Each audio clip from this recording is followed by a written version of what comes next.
ప్రకృతి వ్యవసాయ రైతులందరికీ నమస్కారం. ఈరోజు మీరు చూస్తున్నారు మా వరి పొలంలో వరి నాట్లు వేసే విధానాన్ని. బెంగాలీ సోదరులు మా పొలంలో వరి నాటు వేస్తున్నారు. మీరు చూస్తున్నారు, దీనిని లైన్ సోయింగ్ అంటారు. మన ప్రకృతి వ్యవసాయ పితామహుడు మన సుభాష్ పాలేకర్ గారు సూచించినటువంటి విధానమే ఈ లైన్ సోయింగ్.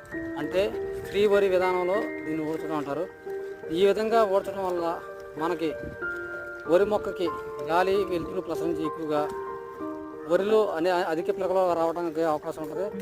తద్వారా చీడపీడలని తట్టుకోవడానికి ఎక్కువ మొక్కగా కావాల్సినటువంటి పోషకాలు తీసుకోవడానికి కూడా చాలా అవకాశం ఉంటుంది.